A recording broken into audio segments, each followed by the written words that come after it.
I'd like to call this meeting of the Woonsocket City Council to order for Monday, June 20th, 2022. Roll call, Madam Clerk. Councilman Conor. Here. Councilwoman Gonzalez. Here. Councilman Gillette. Here. Councilwoman Sierra. Here. Councilman Susi. Here. Councilman Ward. Here. President Gendron. Here, we do have a quorum. If you could please stand for the prayer and the pledge. God our Father, we ask that you send your blessing upon this city and upon this council. Guide us in our efforts, increase our motivation, and strengthen our resolve to build a better community and ensure a brighter future for the city of Woonsocket. This we ask in your name. Amen. Amen. I pledge allegiance to the flag of the United States of America and to the republic for which it stands, one nation, under God, indivisible, with liberty and justice for all.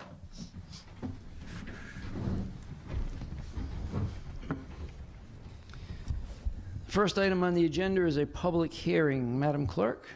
22 LC 22, public hearing, an application of Class A liquor license by Restaurante Jazzini of 144 North Main Street. Is there anyone here that would like to address the council in support or against this application? Again, is there anyone that would like to address the council for or against this application? Hearing none, we'll move on to the next item. 22R84, public hearing to ratify the tentative agreement for the period of July 1st, 2017 through June 30th, 2020 between Rhode Island Council, ASME Local 3851, and the City of Woonsocket. Is there anyone here that would like to address the city council either for or against this tentative contract?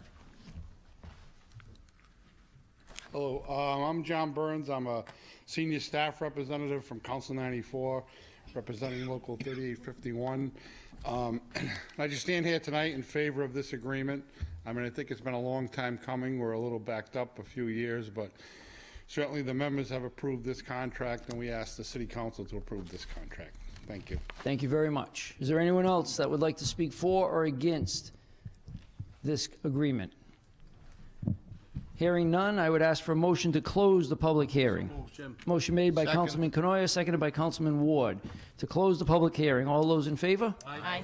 Opposed? The ayes have it, and the public hearing is closed. Moving on to the agenda for Board of License Commissioners. 22 LC 22, application of first-class liquor license by Restaurante Jazzini of 144 North Main Street. Motion to approve. Motion made by Councilwoman Sierra, seconded by Councilman Conor. Comments? Hearing none, all those in favor? Aye. Opposed? The ayes have it. And 22 LC 22 is approved 7-0. If there's anyone here for that application, your license has been approved. You can see the city clerk tomorrow for more details. 22 LC 23, application of licenses and renewal of licenses. Mr. President, I make a motion to approve the following licenses. New license for Class F1 liquor license with entertainment, holiday, street vendor, also renewals for quarterly entertainment. Motion made by Councilman Gillette, Second. seconded by Councilwoman Sierra. Comments? Hearing none, all those in favor? Aye. Opposed? The ayes have it, and 22 LC 23 is approved 7-0. Moving on to public comment. If there is anyone here that would like to address the City Council, I would ask that you approach the podium, adjust the microphone so that we can hear you. Speak clearly into the mic, state your name and address for the record, and please keep your comments to under 5 minutes and obviously in good taste. Is there anyone that would like to address the City Council?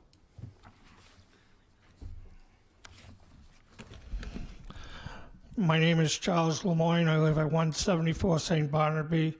I'd like to ask everybody that's going to speak tonight, speak into their mics, if you don't mind, because I would like to hear the meeting. Thank you. Thank you.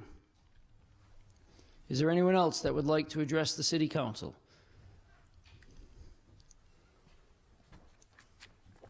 Larry Poitras, Mendon Road here in the city. My topic tonight is, well, first, last week I was in Pawtucket. Got lost in Pawtucket. I always get lost in Pawtucket. But anyway, as I'm trying to find my way around Pawtucket, I went down a number of streets that had speed cameras. And they had signage warning you that you were on a street for that had speed cameras, and I found myself looking at my speedometer at all times, worrying whether I was going over the speed limit, 25, 30 miles an hour, whatever the case may be. And I said, gee, this is a very effective way of bringing speeding under control. So it's a topic that I've brought up before, and I'm urging the council to consider the idea of speed cameras in the city. It seems like they have caught on in major cities, East Providence, Pawtucket, and they seem to be working properly. Living on Mendon Road as I do, I don't know if there's any street that has more speeding than we have, but we certainly have more than our share. I mean, in the years I've been living there, a number of my neighbors have lost their fences. Cars have, knocked them down, destroyed them. Numerous power poles have been knocked down over the years. Recently, I think probably 3-4 weeks ago, a car was speeding down Mendon Road, plowed into the parking lot where the taco place is at Chipman's Corner, and they ended up having to, I think, tow 3 or 4 vehicles out of that corner before it was all over. Recently, the house not too far from where I live across the street, a car that was speeding ended up going across their front lawn and crashing into their house. These are just some of the examples that I can share with you. We have had some fatalities over the years as well. And it's what hasn't happened, I guess, is of concern to me as well as I watch the traffic. And again, the speed limit on Mendon Road is 30 miles an hour. Nobody goes 30 miles an hour except me, maybe, and a couple of other people. But I see these tanker trucks hauling gasoline, hazardous materials. And I remember meeting with someone from the police department years ago when I was at Good Shepherd, and they were always concerned about Good Shepherd School and Leo Savoy School being on that road. What if one of these trucks flipped over? And how would we protect our children in the school? And that was a scary thought at the time. And it's still very scary today with the increase in traffic and the increase in speed. So that's basically why I'm here. I would hope that you would strongly consider speed cameras in school zones as a start, and certainly on some of the major thoroughfares that we have in this city. It's not only Mendon Road. I mean, I've spoken to people who live in the Harris Avenue area, the South Main Street area, the Providence Street area, Park Avenue. All the major thoroughfares are raceways. But I think Mendon Road has much more than its fair share. Thank you very much. Thank you very much. Is there anyone else that would like to address the City Council? Good evening. My name is John Moslin. I'm president of the Blackstone River Watershed Council, Friends of the Blackstone, and I'm here tonight just to see what's going on with the wastewater treatment plant. And I wanted to make you aware of this Blackstone River Watershed Needs Assessment that was developed last year. There's 20 points of action in here to make the watershed a better place.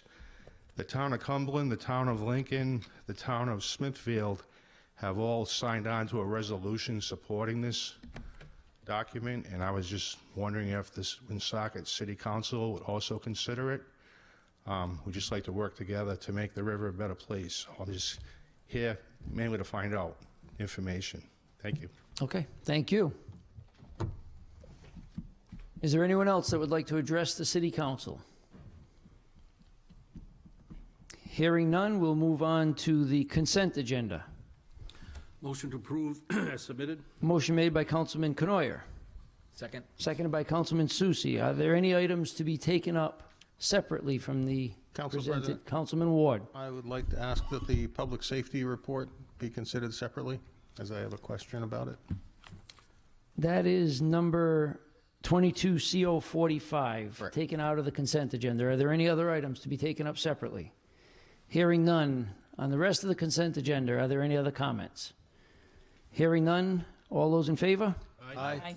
Opposed? The ayes have it. And the consent agenda is approved as presented with the exception of 22CO45, 7-0. On 22CO45, do we have a motion to receive? Motion to receive. Motion made by Councilman Ward, seconded by Councilman Gillette.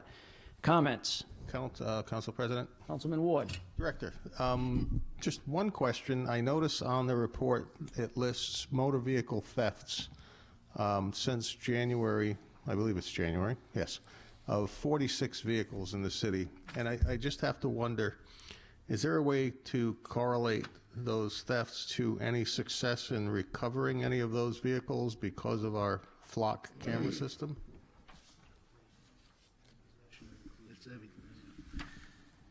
Those numbers include possession of a motor vehicle, also includes possession of a stolen motor vehicle, also includes all related to anything that was stolen. So if somebody reports a car stolen, that would come into that. So you want us to break that up into possession and or stolen auto complaint? Is that what you're saying? Well, I know that when a vehicle is reported stolen, it gets put into the database for the flock system for recognition and identification and notification. And I just wonder, out of the 46 stolen, whether or not even those stolen within our own city were reported timely enough, or once reported ended up being identified and possibly recovered as a result of that system, whether it's in the city of Woonsocket or if they drove to Pawtucket, who is also using it, or other communities, whether we've had any luck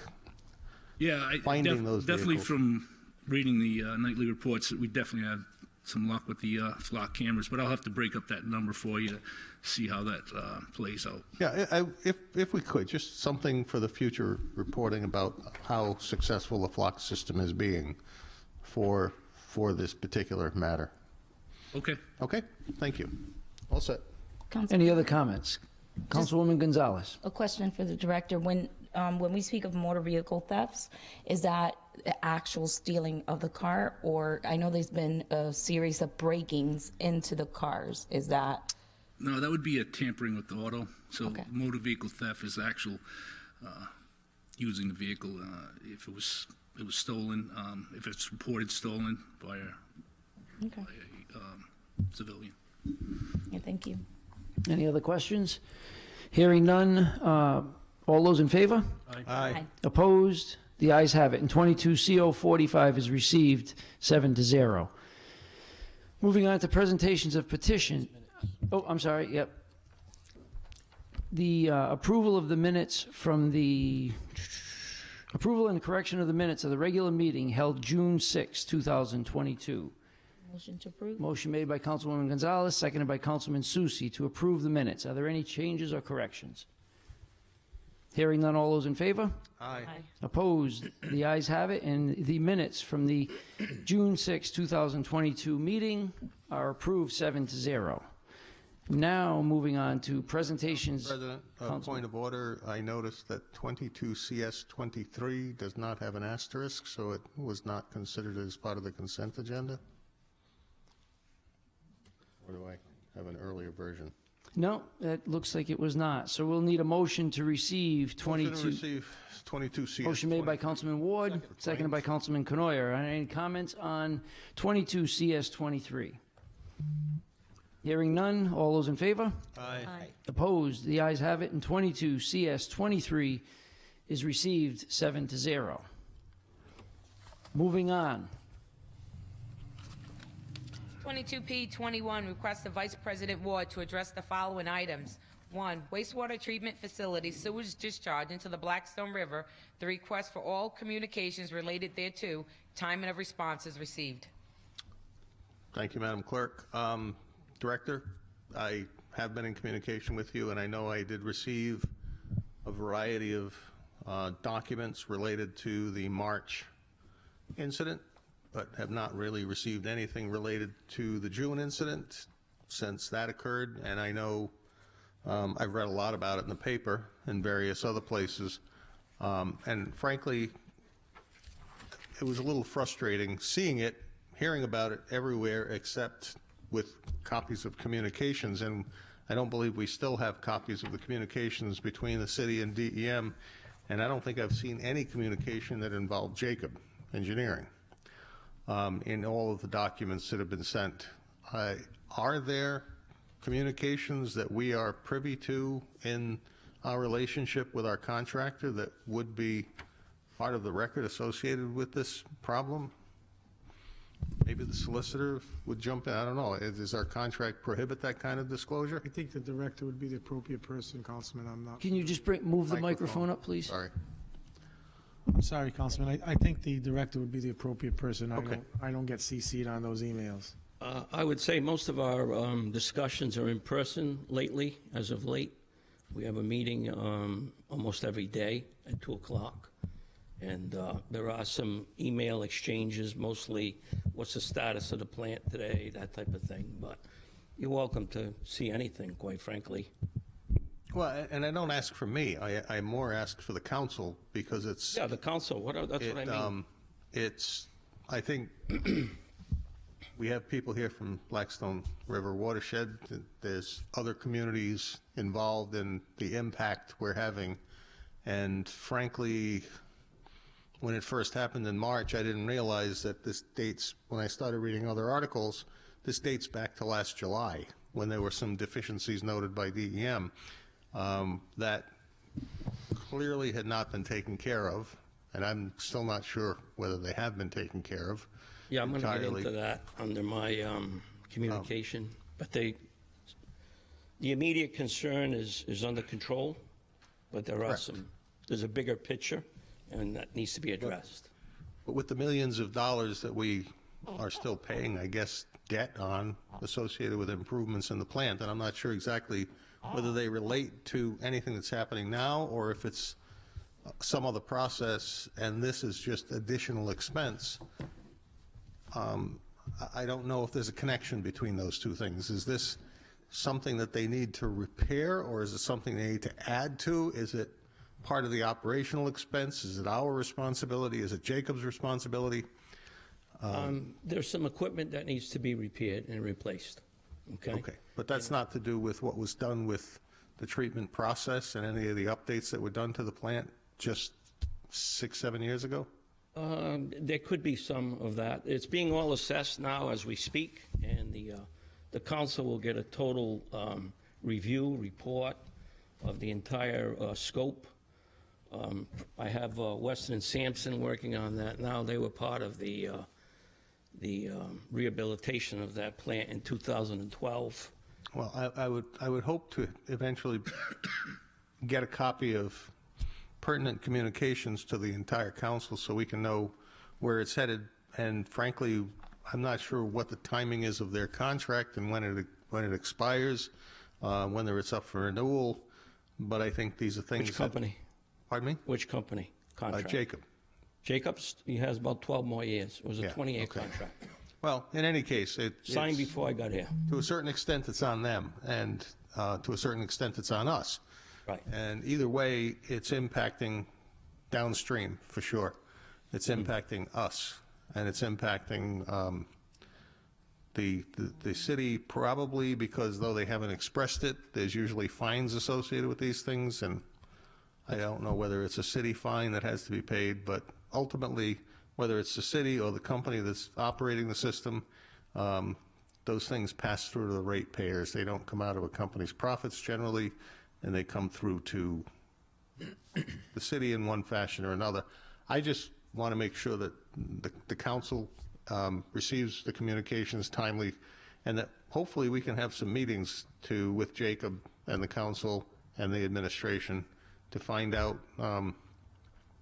what's been done and what, if anything, relates to their fulfillment of all of their obligations under contracts. Because if there were deficiencies just in the general operation before the leak in March and then again the leak in June, I'm sure under their contract they have an obligation to maintain the facility in a way that is satisfactory to perform the job that they're supposed to perform. And if they weren't doing that, I think we have we should know, and we should inquire as to what we can do as a result of that as a city. Thank you. My next item on my agenda has to do with noise complaints, and I wrote it in as related to outdoor entertainment, and I think you all know on the council and many in the audience know what I speak of about outdoor entertainment. But the other items that I'm concerned about are, and I'm sure Mr. Poitras will appreciate this one, motorcycles. We have motorcycles with mufflers that are nothing more than a pipe. They're loud, and they're rude, and they happen all the time. And I just wonder, Director, do we ever stop motorcycles for loud tailpipes or lack of tailpipes that are beyond obnoxious? And probably, I think there's laws against it. It was like it was planned.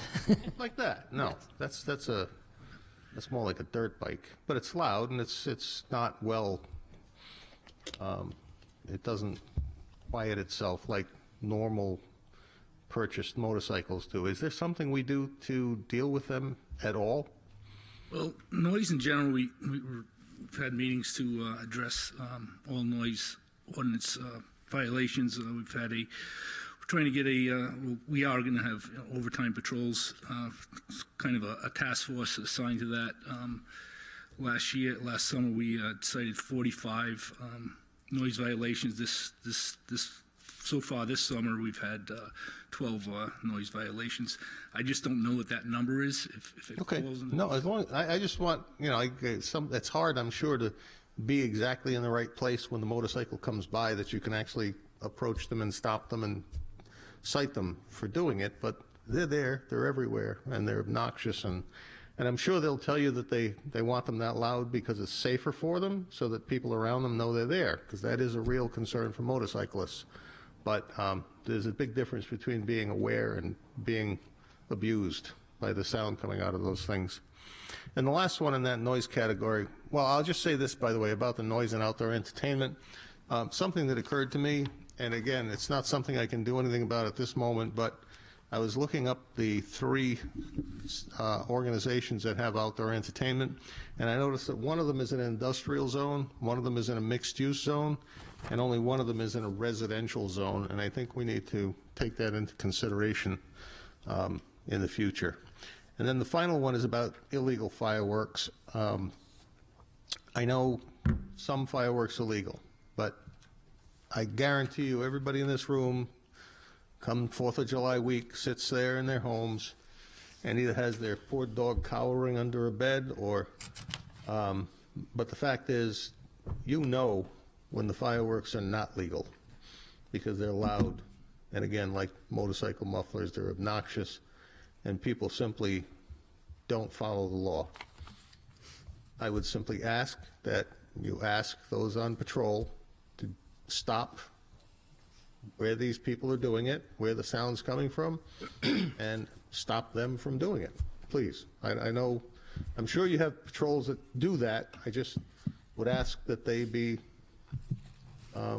asked to continue to stop this from happening, because it happens all over the city and it's all illegal, except for the ones that are not, which don't make the kind of noise that the illegal ones do.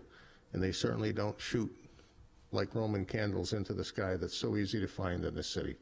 So I just ask you to do that. That takes care of that one. I put on my list the cost of misting stations. I haven't had a chance to look it up, but I'm going to keep persisting and asking about the possibility of adding those to our ARPA fund expenditures, because I think they're probably in the range of $5,000 each, and I don't think it would be an extraordinary burden for those parks, especially the ones that are a distance from World War II Memorial Park. And the last one has to do with, is Mr. Luba in the building? Yes. I saw that Councilman Conor had made a request for a modified ARPA fund report, and frankly, I was surprised at the limited amount of information. Have you had a chance, Mr. Luba, to look through his request, and have we updated the report? Okay, that will be coming. I will appreciate that. I'll appreciate seeing it. Thank you very much, Madam Clerk. Thank you. 22P22, request of Public Works Director to address the City Council with regards to Highway Department positions and wages in the Wastewater Facility, Jacob, Synagro, DEM. So good evening. I'm just going to address the first item very quickly. It pertains to wages for the Highway Department employees. Our Highway Department employees are the lowest paid employees in the city. I know the mayor and the solicitor are currently working on it, and but I can't stress the need to address this situation. Over the last 3 or 4 weeks, I've lost 3 CDL drivers to outside companies. I know we can never be on pace with private sector for wages, but we have to do whatever we can to secure our CDL drivers. We need at least 17 for the winter. Currently we have 13 drivers. To plow this city effectively, we need the staff. And, you know, they do one of the most important jobs in this city, and that's snow plowing. And they do it about 15 or 16 times a year, 27 hours straight most times. I mean, everybody down there, every man, woman, child, whatever is important at the Highway Department, and we have to do whatever we can to retain our help. This is a very competitive atmosphere now, not created by us. It's created by the current occupant of the White House. Our inflation is 8.6%. So, you know, $1 or whatever doesn't go very far anymore. So I promised the people that work under me that I would address this, and I will. I can't do my job without them. That's just a fact. And we all did a great job. In particular, the taxpayers of the city. We purchased millions of dollars of equipment over the years. And it behooves us not to have qualified people in that equipment. When we keep revolving the people in that equipment, it's not good for the equipment, okay? We need the same personnel there. So we need to do, and I know I'm not acute and blaming anybody, I'm just making this, you know, bringing it to the forefront, because it's a problem. And it's not gonna get better anytime soon until it's addressed, okay? You know, there's 100 firefighter, 100 police, whatever. There's 24 people that work at the Highway Department. It's budgeted for 33 or 6, whatever it is. I checked this morning, there's 24 people that work there. That's it. We advertise constantly for the last 6 months. There's never been a week we haven't advertised. We just cannot secure people, and we have to do a better job with that, okay? So that's where we are. In regards to the wastewater facility, we've been in compliance since last Friday. And before that, quite frankly, I had a discussion with DEM on Friday, and they left the warning, they left it up, the warning in existence just as a precautionary measure, okay? But we have been in compliance. We're putting out good quality water. Jacobs is a good company. They're working very hard. Nick Quigley from Synagro is here. This is a tough situation that most people don't understand, okay? And DEM has been great. I just want to thank DEM for being patient with us. They've worked with us. They've been very good. I've had many conversations. Thank the mayor for getting us some space in the landfill. We have to bring some cake there. That's not, anybody knows anything about the landfill, that's not easy, okay? But we've been able to make inroads there. And once again, thank DEM and Rhode Island Resource Recovery for that. Our plant is, it's better. We're in compliance, but there are some major issues that need to be addressed. And it's come to kind of a head, if you will. The plant is impacted. It's much like the human body with too many solids. The solids had nowhere to go, and it spewed into the river, okay? Now, how did we get there? Very simple. Some of the mechanical mechanisms at the plant need to be replaced, rehabbed, if you will. And that's what we're currently doing now. We're assessing which components need to be replaced. But it's complicated because the flow of waste never stops at the plant, ever. So you have to dewater things, you have to isolate components to get to that position, okay? And that's what we're doing now. We're going to have Weston Sampson, they rehabilitated the plant in 2012, come up with a plan to do just that. And we're going to have to work collectively, Jacobs, Synagro, DM, whatever, they're all going to have to work hand in hand to solve the problem. The problem is much larger than we think. It's a regional problem, okay? And it involves Connecticut, Rhode Island, and Massachusetts. And I'll just quickly just give you an example of the facilities that dump sludge in the city here. Jewett City, Deep River, Stonington, Newton, East Windsor, Town of Brantford, Beacon Falls. These are Connecticut facilities. Massachusetts, Wareham, Somerset, Mansfield, Spencer, Oxford, Milford, Hopedale, Douglas, New Bedford, Fairhaven, Webster, Attleboro, North Attleboro, Rhode Island, the Bay Commission, Providence, Field Point, Narragansett, East Greenwich, Warwick.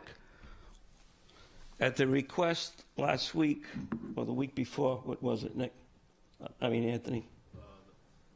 Sunday the 5th. They requested that I halt all sludge coming in from Synagro, just to solve our problem at the wastewater facility. Well, I couldn't do that. And I told Nick, I said, no more sludge at the plant. Can't take any more sludge. We have to get our plant back in compliance. We have a serious problem here. And one of the first calls I got was from DM saying we can't do that because other cities and towns up, down, around will violate. I said, well, quite frankly, that's not our problem. Our problem's our plant, okay? We have to fix our plant before we can help your plant because that's the structure of it. So there's a serious conversation that needs to be had here, okay? And there's some components, like I said, that need to be replaced on our side. And we're going to have a total review of Synagro and their operation because that's our facility. That's our building, okay? They have an agreement with us. So they've been advised. We're going to have a complete review of the entire process and how to make it better. And I will tell you from my 8.5 years here, or 8.25, whatever it is, I am going to forward the administration a plan so we can press our own solids at the plant. Because there will come a day, I promise you, there'll come a day when Synagro will not be able to treat our sludge, okay? Let alone all these other communities I just named, this is a problem, like a tri-regional problem that needs to be addressed and looked at. We're locked into this contract for 25 years. We need to look at that, okay? But we're going to forward a plan to implement a press at our own facility with odor control, okay? So if the time came, we would be able to control our own destiny with our solids because we'd have nowhere to go.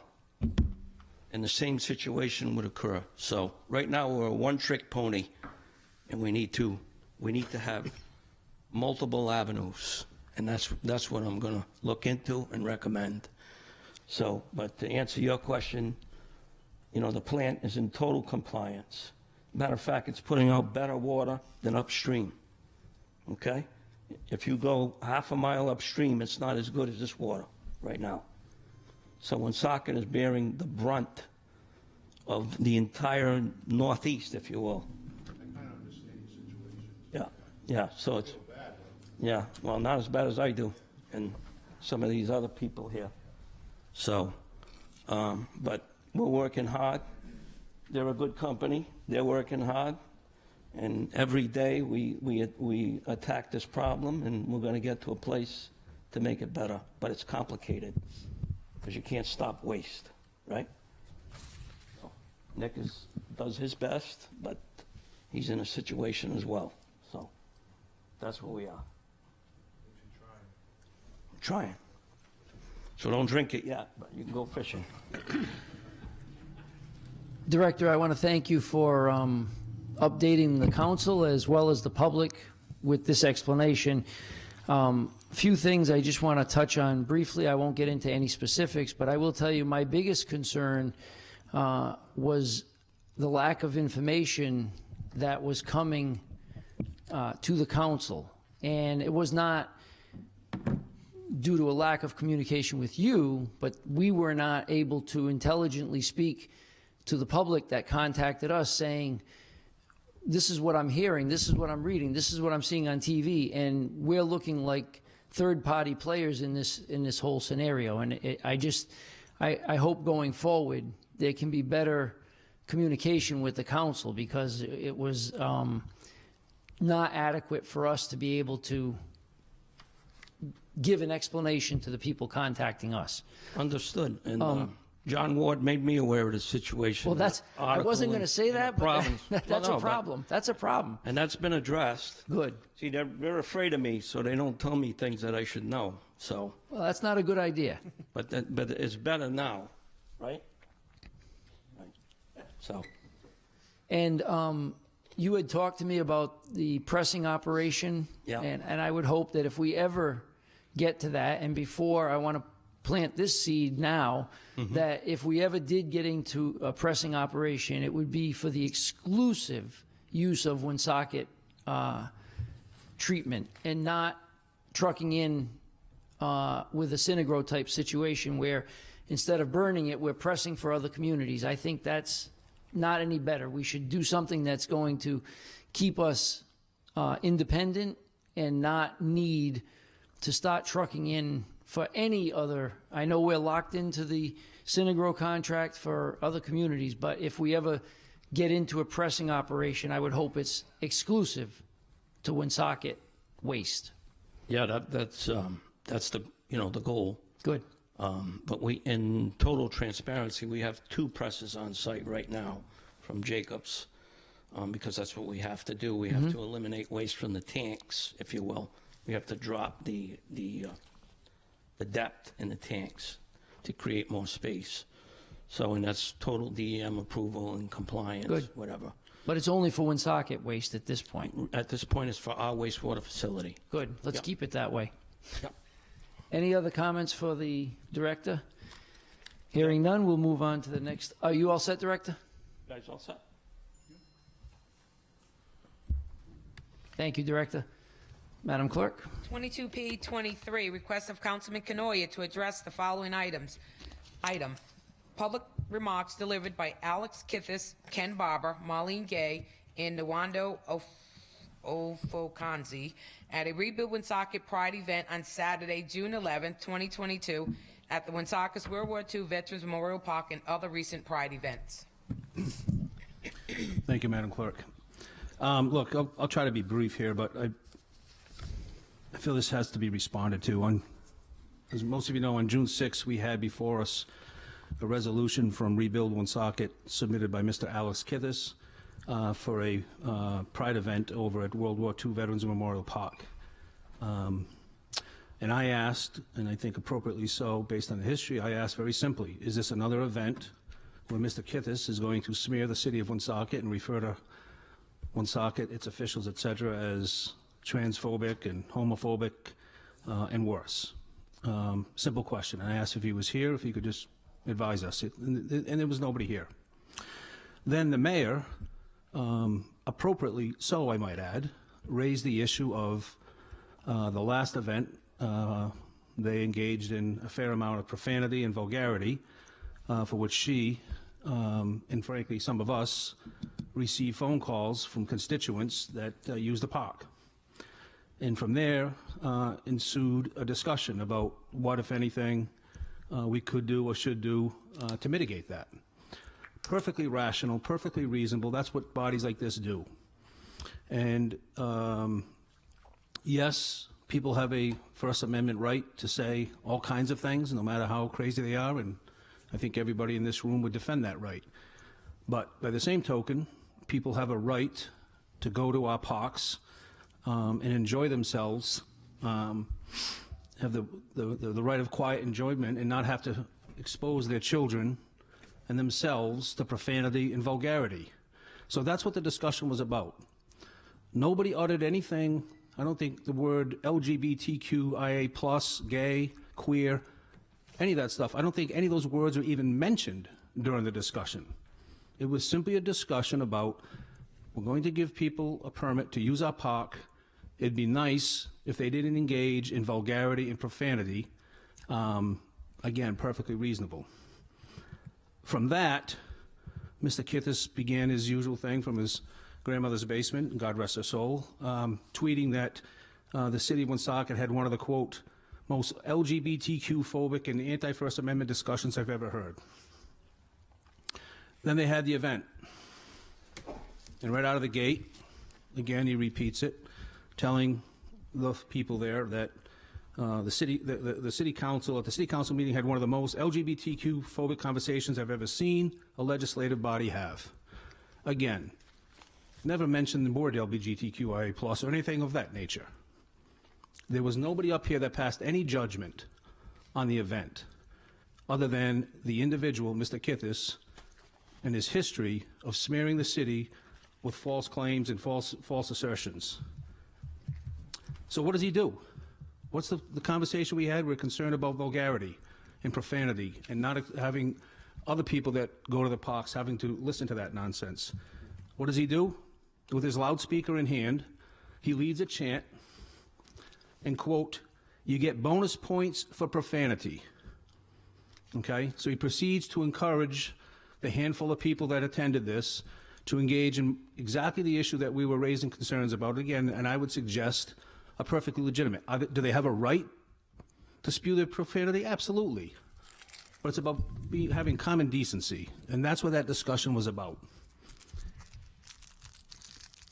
And I say this because people like Mr. Kithis and Mr. Ken Barber, who was the Vice President of Operations for Rhode Island Pride, and he's the founder of the Queer Pack, people like Mr. Barber and Mr. Kithis, they tell people that somehow they're being oppressed by people in this room and by the city of Woonsocket. And that's not even, there's nothing further from the truth. Okay, again, listen to the meeting. Not a single person up here or down there or anywhere in the city of Woonsocket that I know of expressed 1 ounce of judgment, didn't even mention the subject. But they're telling these people. So I'm saying this for those people that listen in that audience, don't believe what you hear. Mr. Kithis has a long history of being unencumbered by the truth. He likes to, tell everybody they're a victim and he's there to save them. We had the same thing when we had the first Pride flag, when we moved the Pride flag after they inappropriately took down the POW MIA flag and made all kinds of false assertions. What I found absolutely ironic is Mr. Barber, again, who was in attendance on Saturday, he said, quote, listen to the language, they, meaning the city council and the city administration, listen to the language they used when they talked about our community. Does he realize how ironic that is? First of all, he comes into our community and participates in these chants smearing the city of Woonsocket, saying we're all transphobic and homophobic and all this other nonsense. But he has the gall to say, listen to the language they used when they talked about our community. The irony is just mind-numbing. Ms. Marlene Gay, she's the one who famously said that we zeroed out the book budget, which was an absolute false statement. She said the city council tries to divide us. I don't know where any of this stuff comes from. We had a discussion about a group using the city park and suggesting that they ought not to, or at least try to refrain from, vulgarity and profanity, because there are other people that use the parks. Perfectly fair, perfectly reasonable. Nothing to do with transphobia or homophobia or anything else, because nobody up here feels that way. Because you know what? if you identify, if you are LGBTQ or anything else you want to say, good for you. You know better, you know worse than any of us. We're all the same. We all get up and put our pants and skirts on the same. So don't buy into the nonsense you hear from these people. And then lastly, Ms. Nwando Afosky, she got up and said, we live in a community that we know that there are issues with discrimination and all sorts of structural oppression. Here we go again. The city of Woonsocket is oppressing people. And we went through this a few years ago, and we had a resolution, and we amended it such that we said we denounce any and all forms of supremacy and oppression, any and all forms, and we were criticized for it. If she stands up and says we live in a community that we know that there are issues with discrimination and all sorts of structural oppression, that's interesting, because I was told there was only one form of oppression that's bad. Turns out she agrees with this now. But this individual is out talking to the youth of this community, filling their heads on a regular basis, much like Mr. Kithis, telling these kids that they're victims. So before they even get up and start their day in the morning, they have in their head that they're being oppressed and they're victims. And my comments here are not directed at Mr. Kithis or Ms. Nwando Afosky or these others. It's directed at the people that they're talking to. Don't buy it. Are there problems sometimes? Absolutely. If there's issues that need to be addressed, bring them forward, we'll deal with it. But don't buy the rhetoric, please. It's disgusting. Thank you. No, thank you.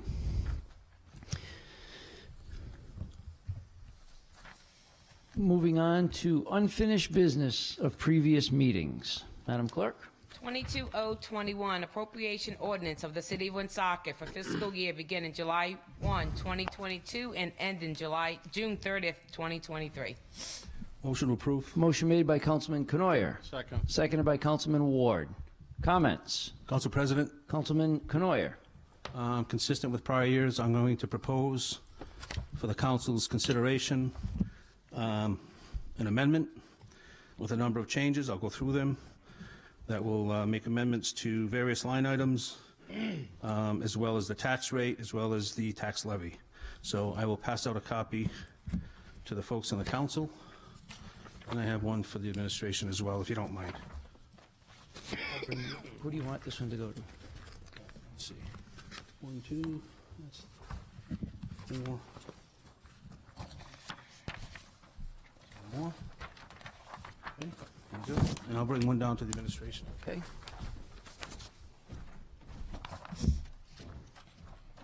Does Roger have one? Okay.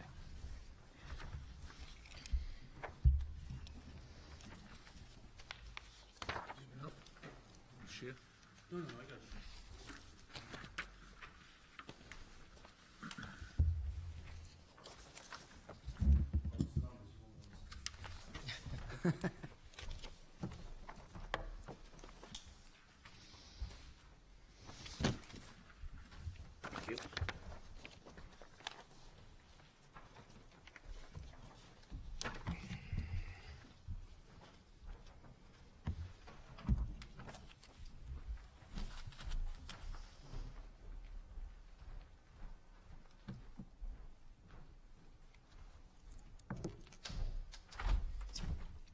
Okay, I'll jump right into it. I'll run down the list, and then I'll summarize at the end, if you don't mind. Well, take it away. Okay, page 29, Office of the Mayor, Permanent Services, reduce that by $4,544. That adjusts salary increases to 3.5% for both the mayor and the mayor's secretary. Reduce advertising down to 0, eliminate that. From 1,000 down to 0.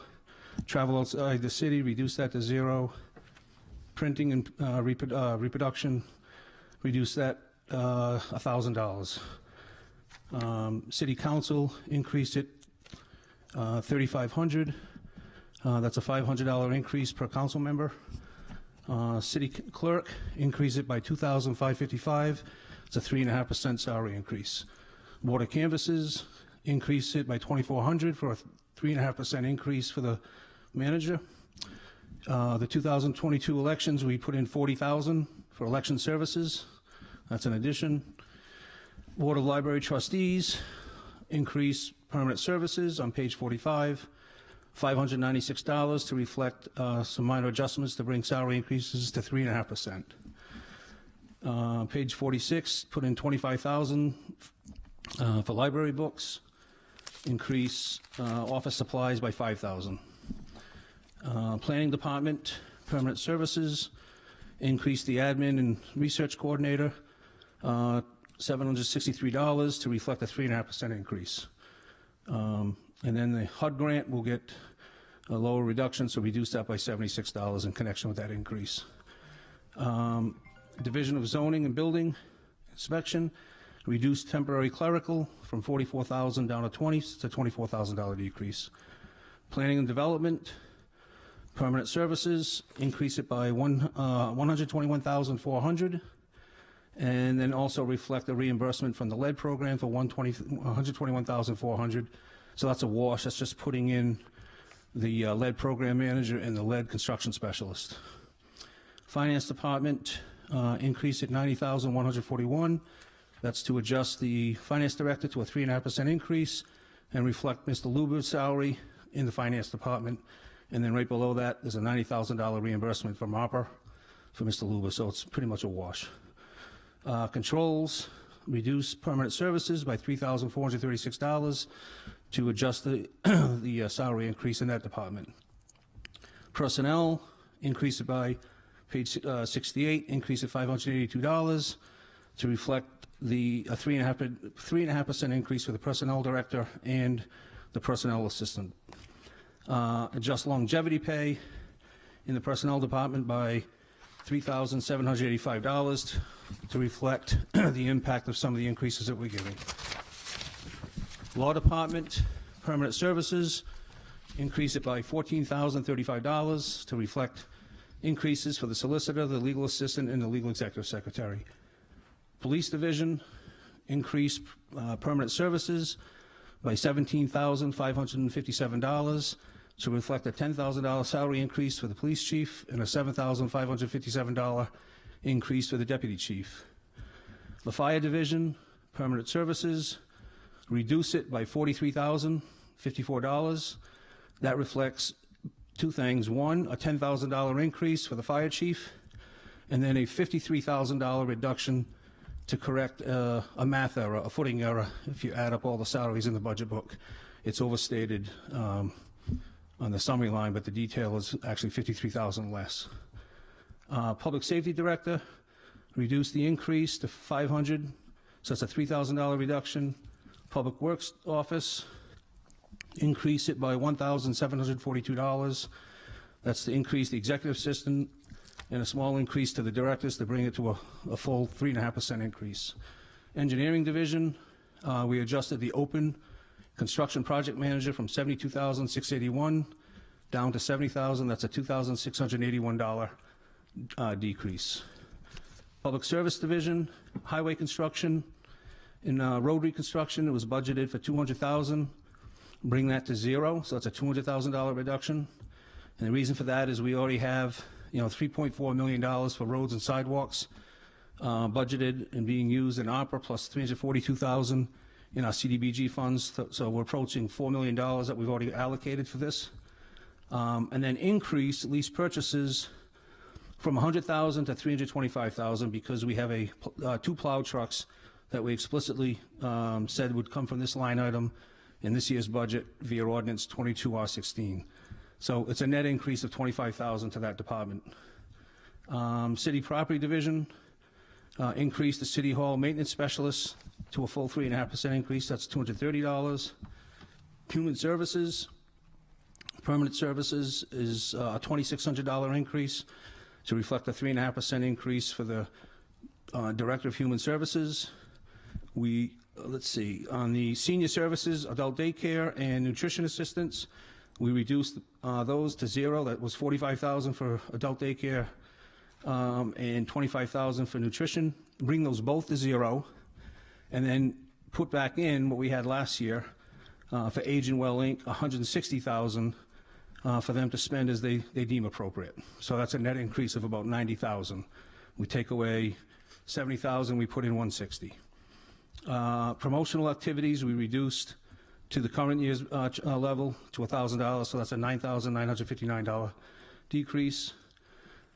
We increased the contingency account by $216,337 to bring it to $1,569,420. And we provide the school with an increase in their appropriation of $150,000. That's a net increase in spending across the board of $508,573. And the way we pay for that is we increase the levy by $489,411. So we increased the levy from $54,220, $437 to $54,709, $848. So that's a $489,000 increase in the levy. And then we increased the pilot payments by $27,237 to reflect the RESH TSA that we had previously passed. And that would balance, so that's a $508,000 increase in spending and $508,000 increase in revenue. And that's based on an adjustment to the tax rates on page 3. The submitted budget had the residential rate at $13.80, and that'll go up 18 cents to $13.98.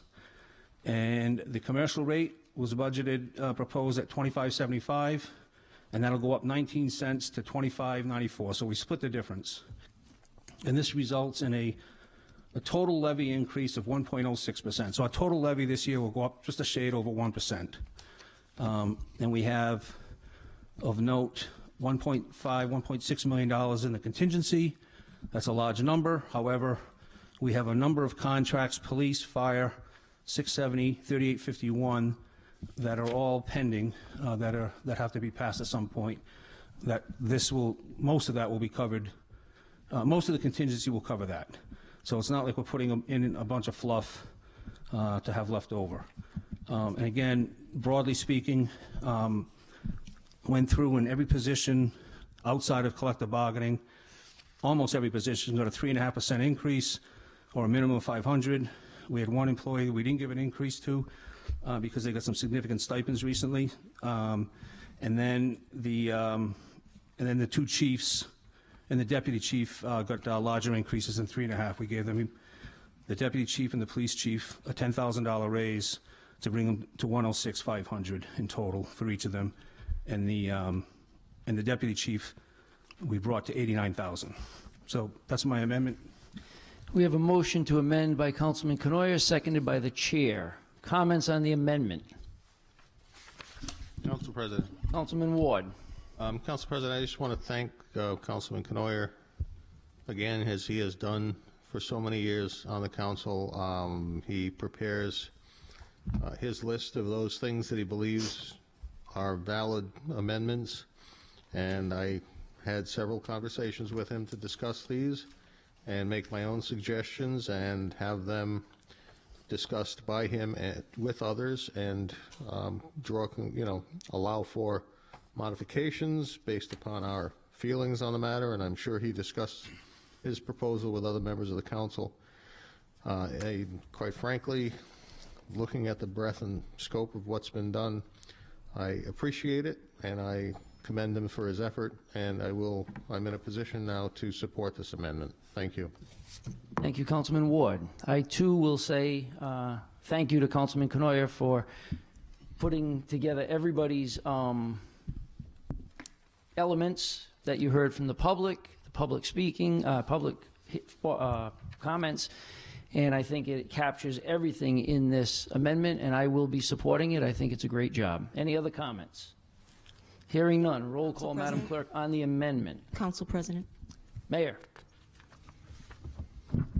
I would just like to confirm that you're indicating that the change in budget is $508,573. 508,573 net change in the spending, correct? Okay, so that change is what generates you needing to raise the tax rate. Correct. That was proposed. Yep. So I would like to suggest, whether you folks agree or not, but I would like to suggest that you can pay for some of the items that you have listed here through ARPA funds, and that is exactly what ARPA funds can be utilized for, so you won't have to increase that tax rate. And just looking quickly, I mean, I can just quickly find 290,000 of the 508. So I'm sure we can find a couple $100,000 if we look that qualify, and then you won't have to increase the tax rate, the commercial tax rate and the residential tax rate. And we've confirmed that these particular items can be paid for with ARPA funds, and it will help us to get through these couple of years where people are having struggles and trying to catch up in life, so to speak. It's not saying that we won't continue to fund them in the future, but the ARPA funds allows us to utilize those funds to prevent you from having to increase the tax rate. Yep. And some, just a few of those items, well, one in particular is the $225,000 for 2 plow trucks. And I mean, it's pretty clear to everybody, we've been buying equipment for the highway department. We've been improving the fleet at the fire department and the police department regularly, and we have these purchases that will prevent the city from being in the position it was in before, with everything coming to end of life at once. And we can purchase the plows like we want to purchase the plows, and we can use ARPA funds and not have to increase the tax rate. Okay, thank you. Any other comments? Roll call, Madam Clerk. Councilman Canoia? Yes. Councilwoman Gonzalez? Yes. Councilman Gillette? Yes. Councilwoman Sierra? Yes. Councilman Susi? Yes. Councilman Ward? Yes. President Gendron? Yes, and 22-021 is amended 7-0. Council President? Councilman Canoia. Yep. And make a further amendment on 22021. I would amend if you look at section 1, it says the sum of 155,352,068. I will amend that to 155,860,641. Motion made by Councilman Canoia, seconded by the chair, to amend 22... Go ahead, kick on. All right, on the motion to amend, comments? Roll call, Madam Clerk.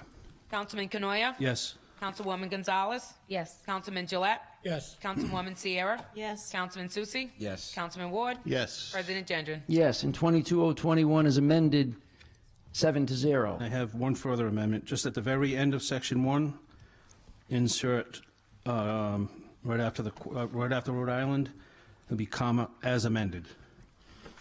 Motion to amend the wording of section 1 to add as amended.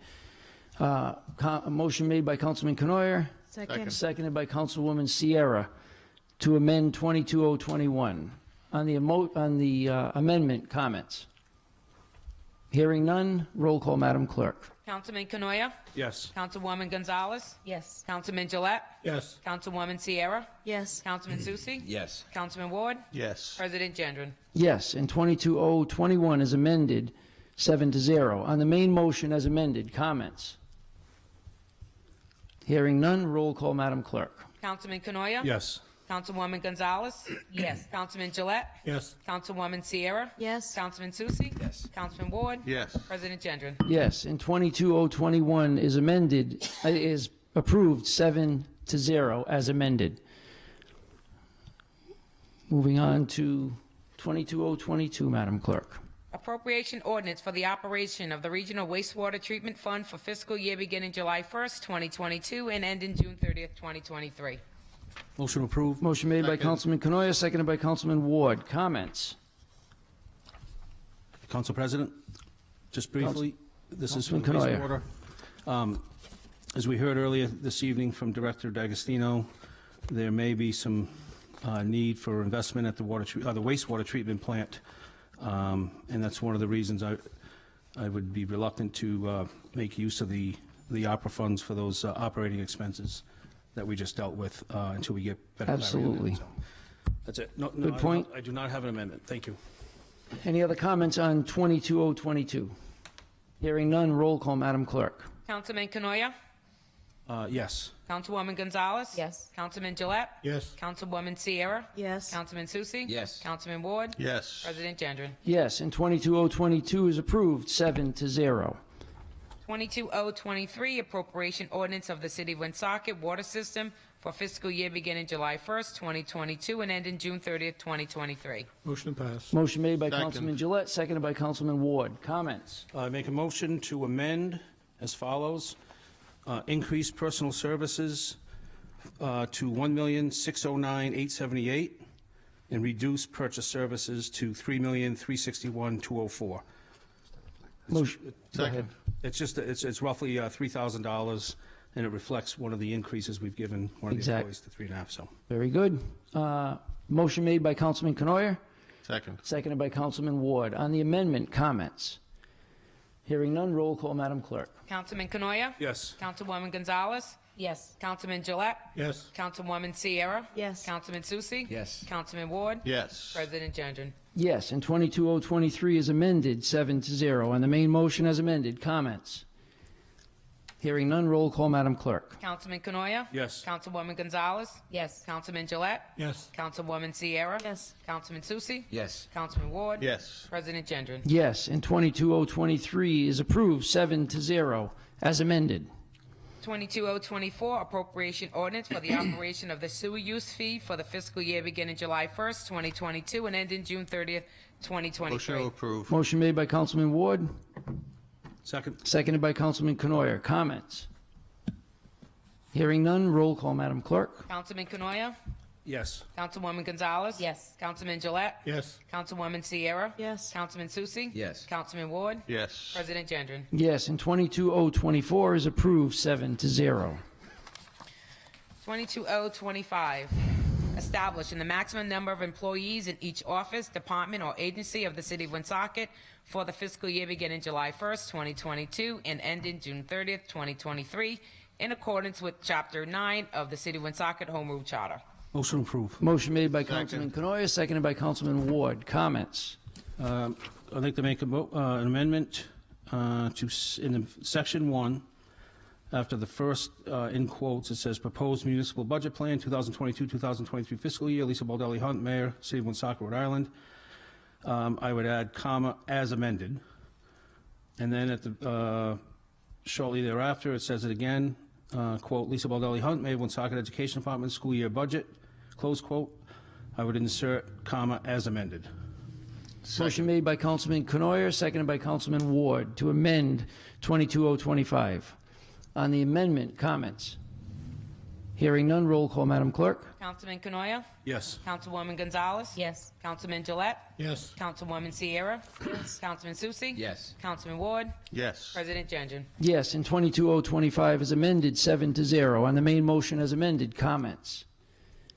Hearing none, roll call, Madam Clerk. Councilman Canoia? Yes. Councilwoman Gonzalez?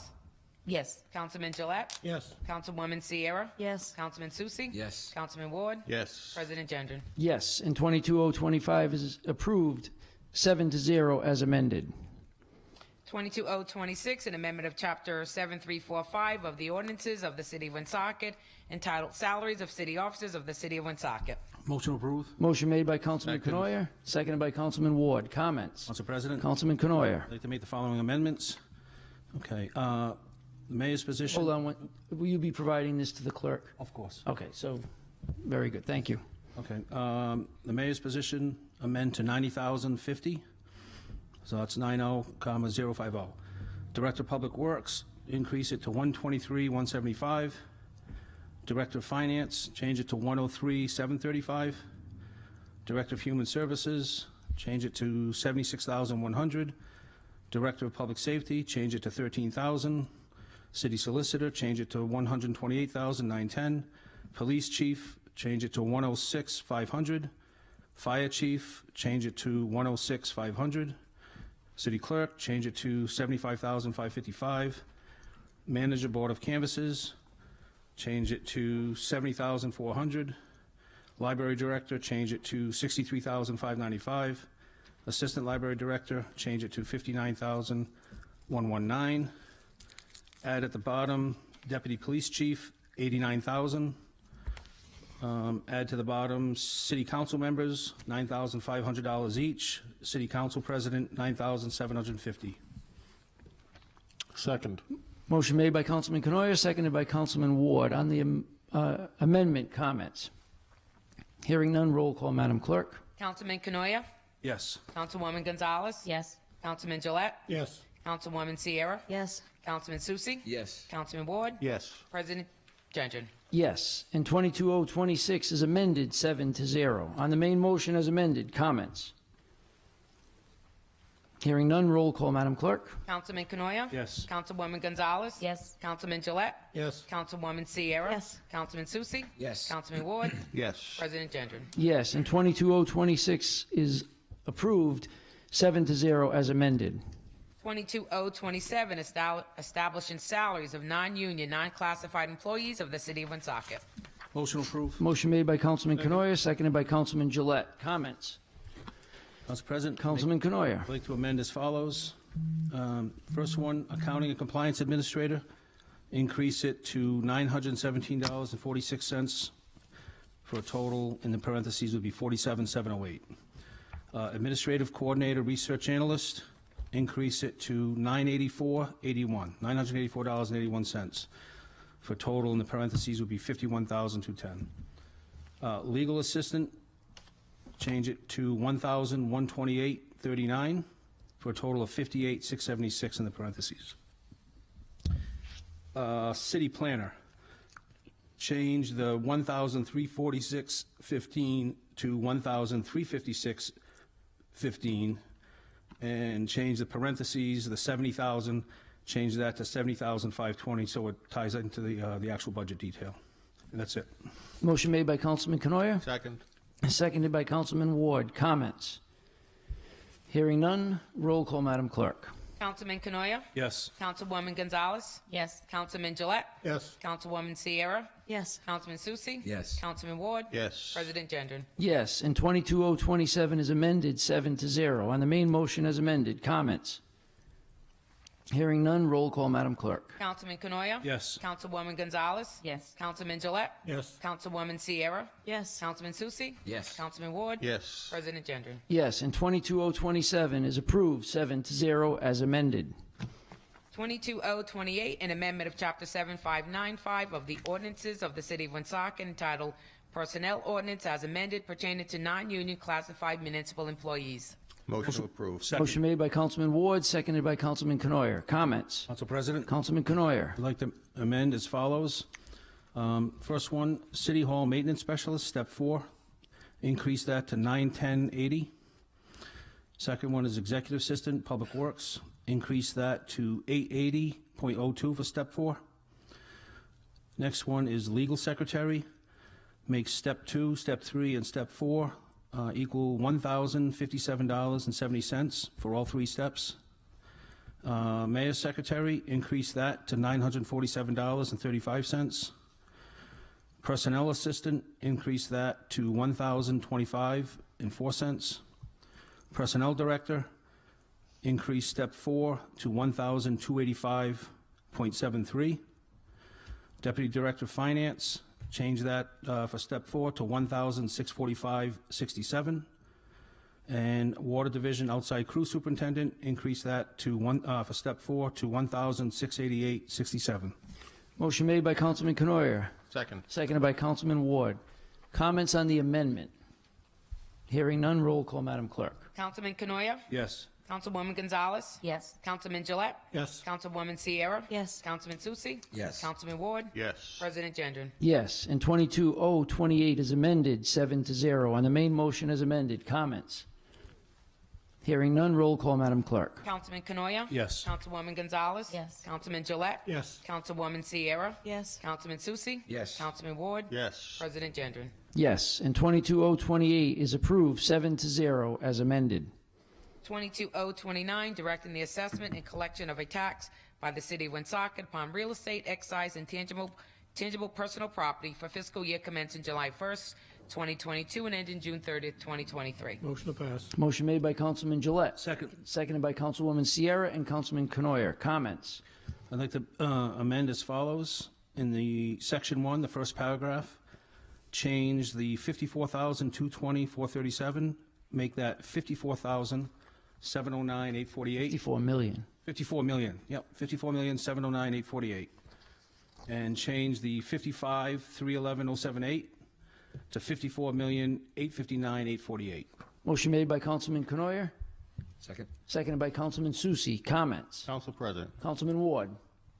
just a question, and maybe it's just not relevant to passage of this ordinance, but the amounts, the limitations here of 54,220,000 and 55,311 that are referenced in the first paragraph, with the passage of the state budget and the elimination of the motor vehicle tax. I'm not sure exactly how much that represents as a portion of our total levy, but does this threshold become improper if that tax is eliminated in the final approved budget and our tax levy actually falls below that minimum threshold? Councilman, Conor. if that's an Directed to issue, the solicitor as a legal matter. Right off the top of my head, I don't have the answer to that question. I think maybe finance would have the answer to that question.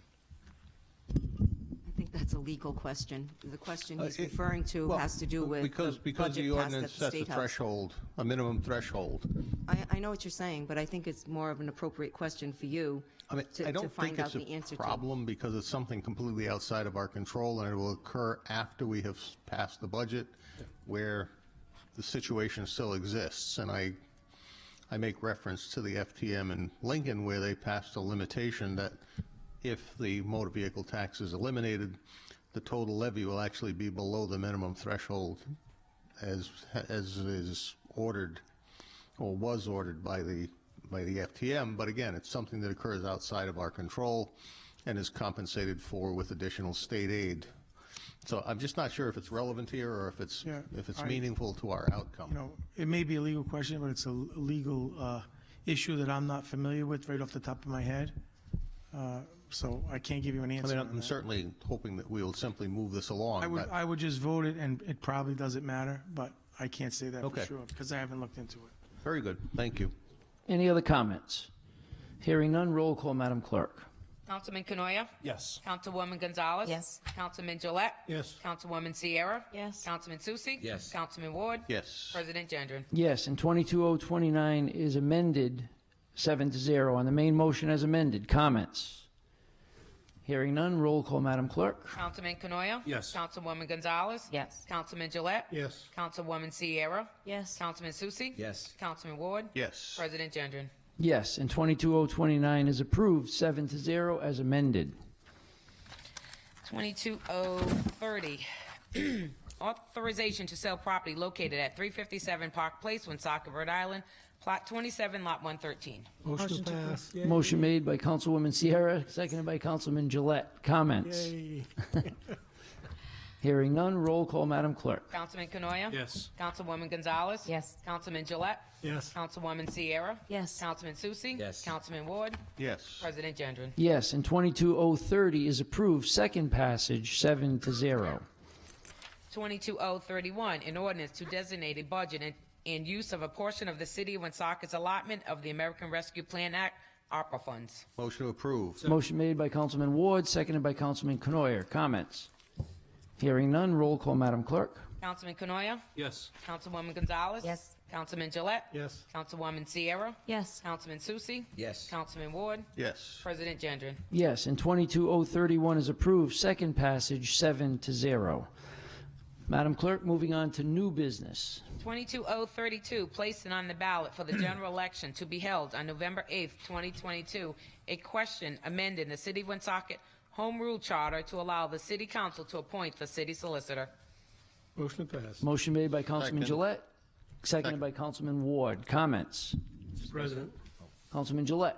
this is something that I've had in the back of my mind for years and finally decided to try to put this through so the voters could vote on it. Ever since a city solicitor in the past has had said publicly at a city council meeting that as far as he was concerned, he was part of the Fontaine administration. That had bothered me and wanted to do something like this. And I think what motivated me so much was because I wanted to see the city solicitor's position that much more secure. It is my opinion that currently we have a city solicitor that is the best city solicitor that we've had in my 18 and a half years or 17 and a half years of being on the city council, and would like to see a stronger a body of 7 people to control the city solicitor's position, both hiring and firing. And at the same time, I do need to question just one thing on this. I was going through it, and it's the section where it says will be after the term. Where is it? I should have underlined it. Where it says the term of the city solicitor position will be done after the. I just can't find it. After the term for the mayor. I'd like to ask the city solicitor, would it be, seeing the city council, if approved by the citizenry, would it be still after the term of the mayor, or would it be after the term of the city council? Well, in this case, they're the same. They're both 2-year terms. Is that a mic? You want to use that? Oh, I'm sorry. I keep forgetting. I'm sorry, sir. In this particular case, it doesn't matter because they're both 2-year terms, but the current language is concurrent with the term of the mayor, so it's probably good to just keep the current language, but it's the same. Okay. Thank you. Any other comments? Mr. President? Councilman Susi. Yeah, and I personally think it's important that the administration, any administration, whoever that person is, has the ability to choose their team, so to speak. They pick their fire chief, their public works directors, their finance directors, and I think the city solicitor, because they work in hand with an administration day to day, more than we would do, to be honest with you. I think it's important that the mayor have a say in that.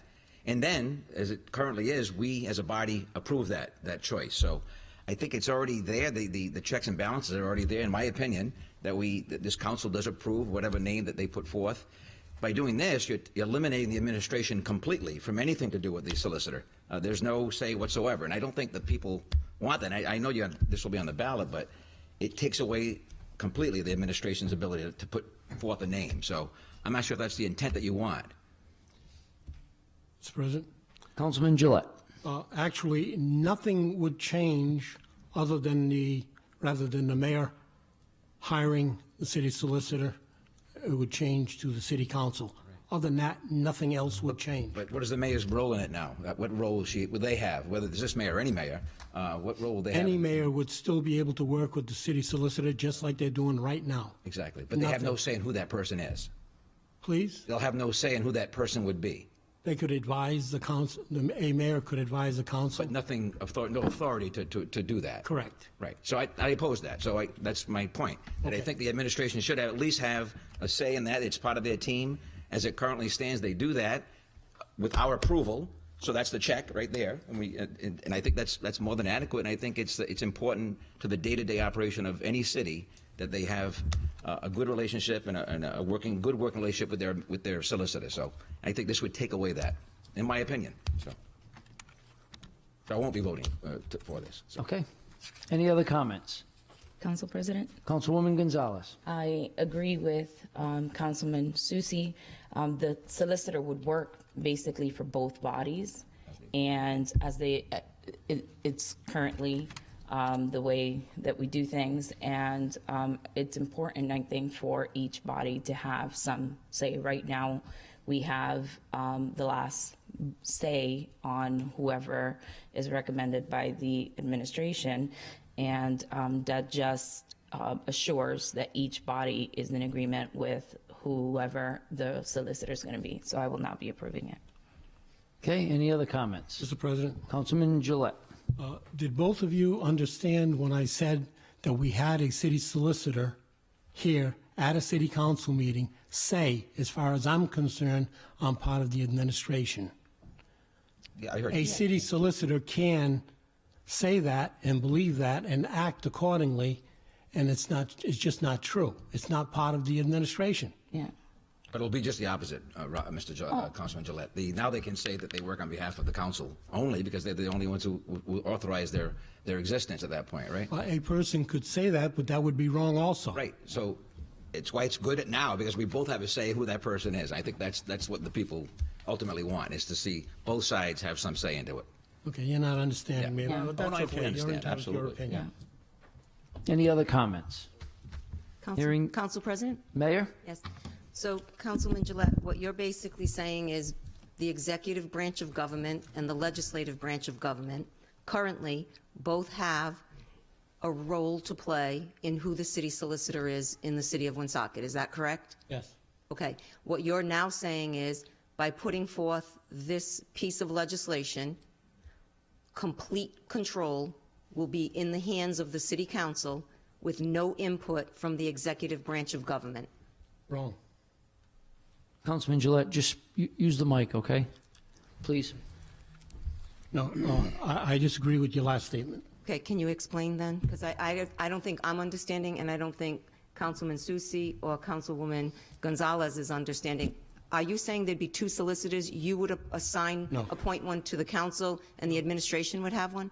Okay, then I need you to explain it one more time, please. At one time, we had a city solicitor seated right there.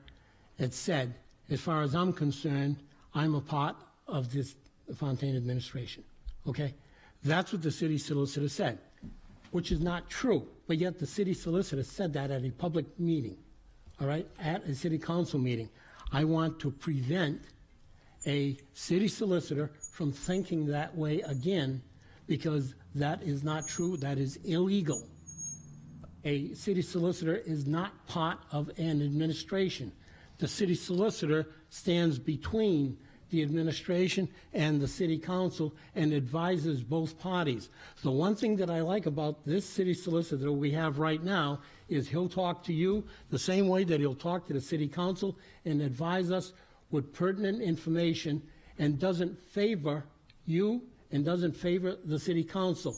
We have a city solicitor right now that is totally fair and honest, in my opinion, and that's one of the reasons why we can't have a city solicitor thinking that he's part of an administration. This would eliminate that possibility.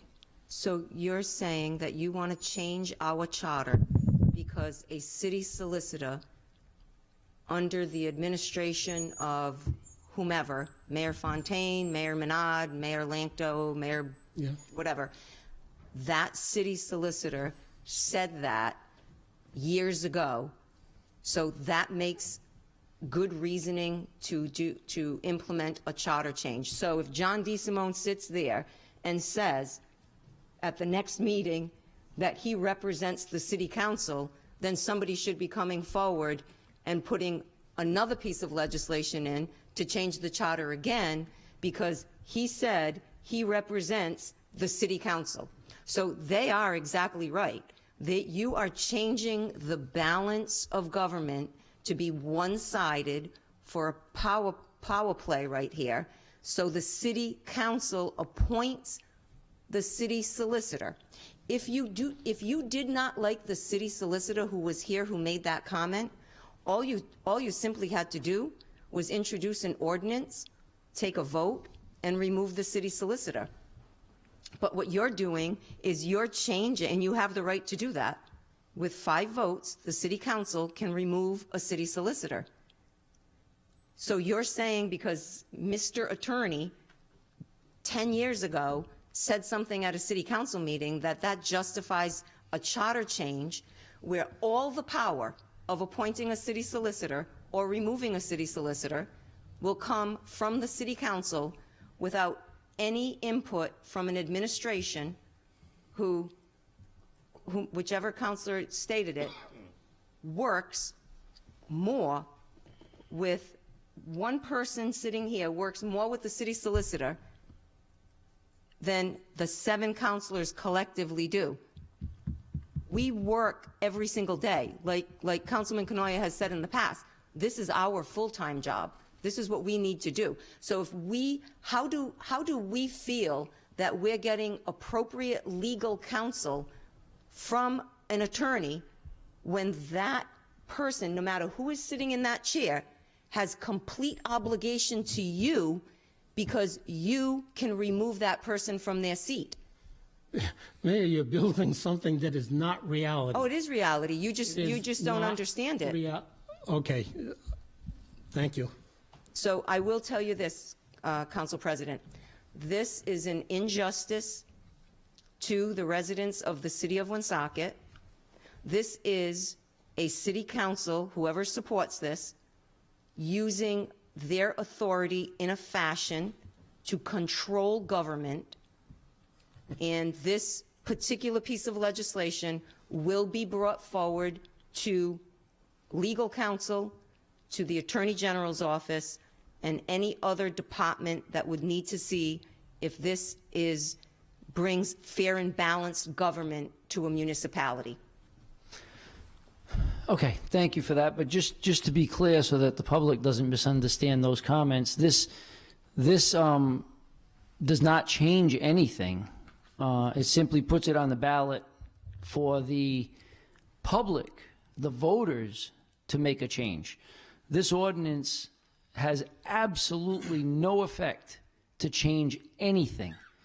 This 22032 is an ordinance that does nothing more than give the voters a say.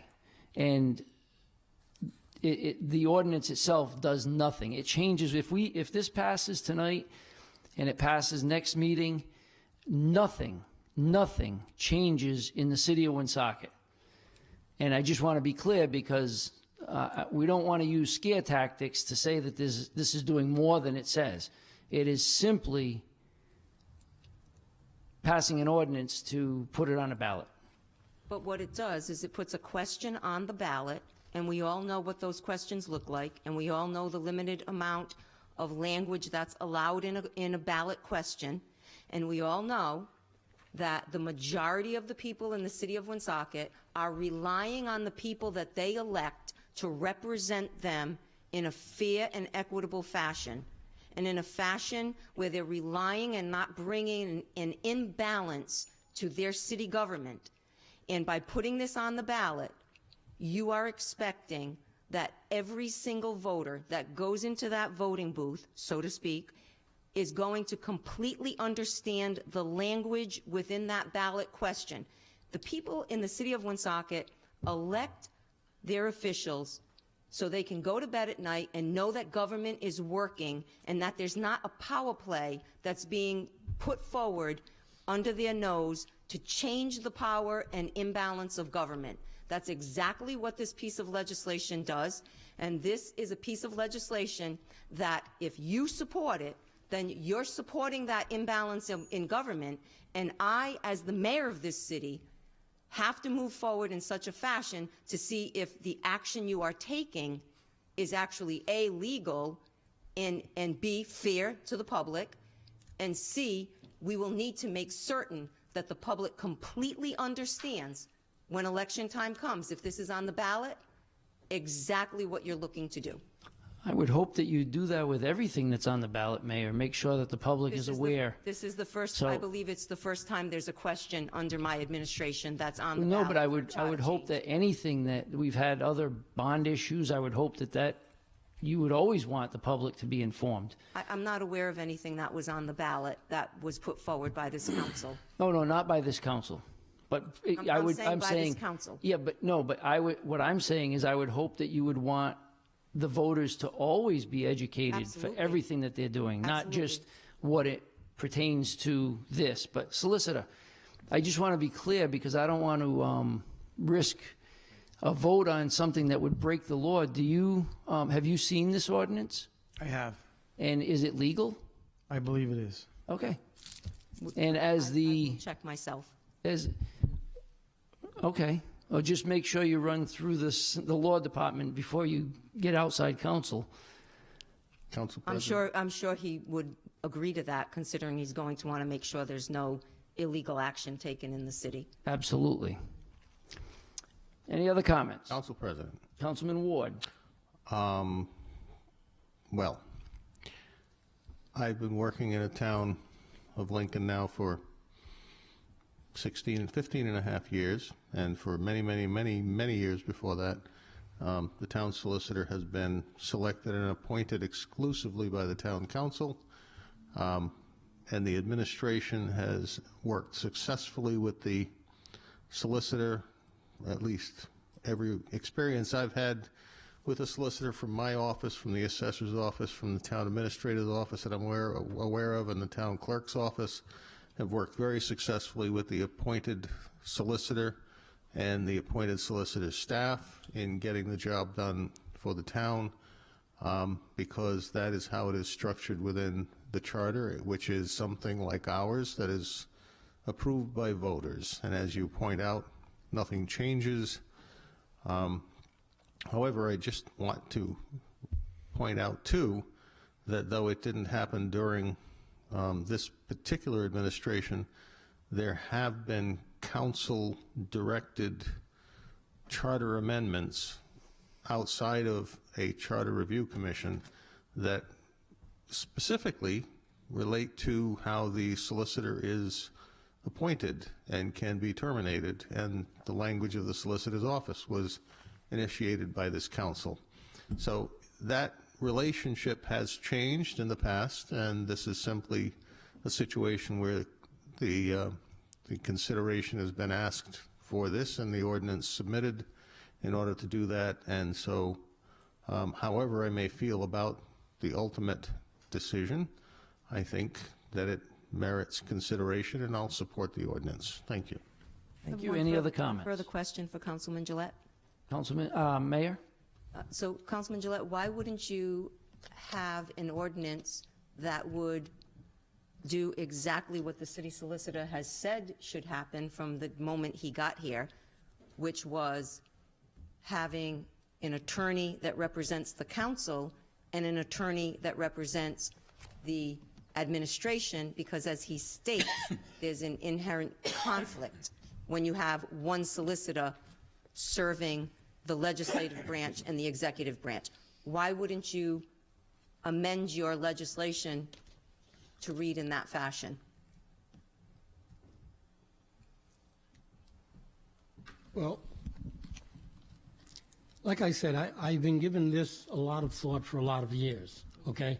And I felt uncomfortable about that city solicitor for a long time. And I just feel it's the prudent thing to do. I don't know why you're making a mountain out of a molehill here, Mayor. Nothing is going to change as far as a city solicitor's duties are concerned. Nothing. Then why do you have this ordinance? In order to help protect the city solicitor's position. Ah, okay. So now you're shedding more light on things by continuing to talk. So in other words, what you're saying is you appoint a city solicitor, and what you basically do is you are telling that city solicitor, if you don't agree with the council, we will remove you because we appoint you. That's exactly what you're doing. Isn't that the position that you're in right now? I can't remove the city solicitor. You can with 4 votes from the council. Did I ever put a resolution forward in my 9 years here to remove a city solicitor, whether it was the former city solicitor or this city solicitor? See, the more you speak, the more you're shedding light. That's not what I just said. What, has this city solicitor ever been, has legislation ever been put forward by this council or this administration to remove a city solicitor? No, I can answer There has no. never been none actually made. Correct. Correct. So why are you looking to move all power? Maybe it's to the because I council? don't trust you as a mayor. You don't trust me. You know what, Councilman? Let me explain something to you. Your ill feelings toward me, I can identify why, but I will not tell the public why. You don't trust an administration that has corrected errors that you've made over the years as a city councilman. Half the messes we are fixing were from you sitting on a council. I'd like to ask to move the question. This is going in a bad way. So we have a motion to move the question. Madam Clerk, roll call.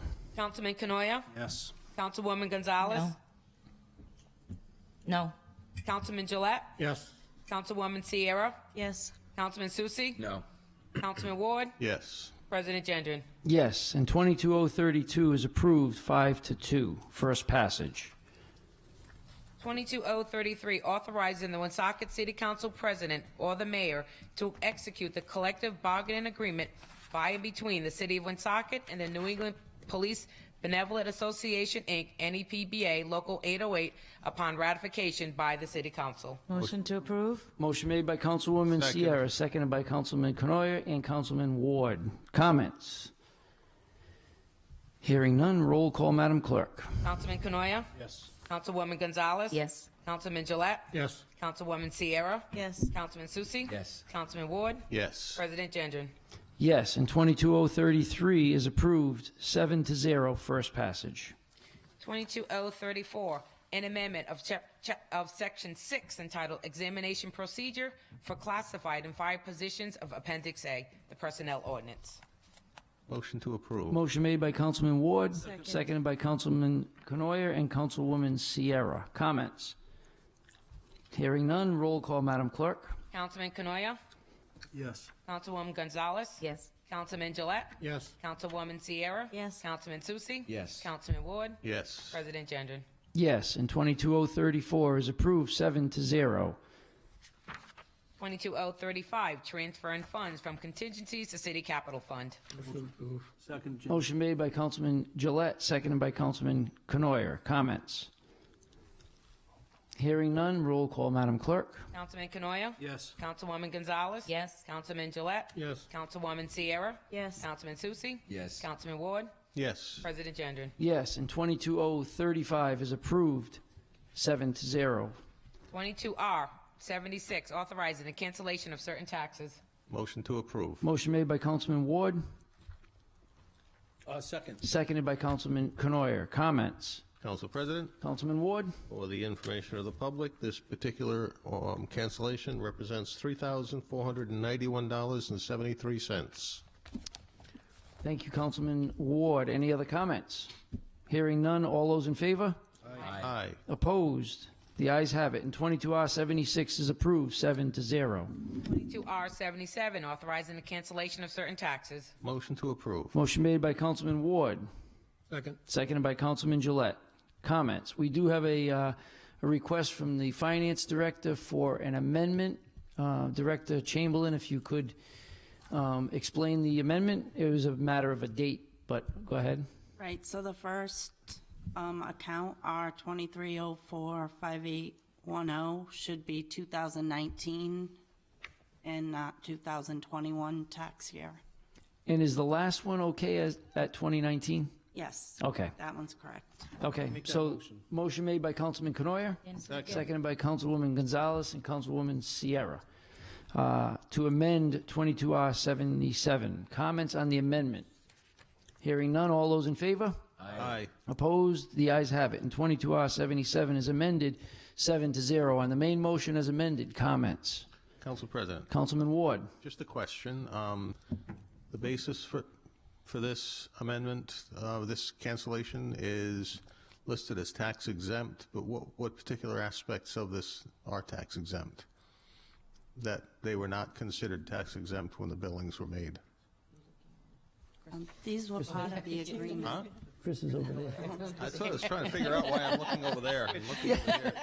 Why you guys keep switching seats? I wanted to hear what Linda had to say about this. It must be the calculator. All right, yeah, I don't know why I'm looking over there.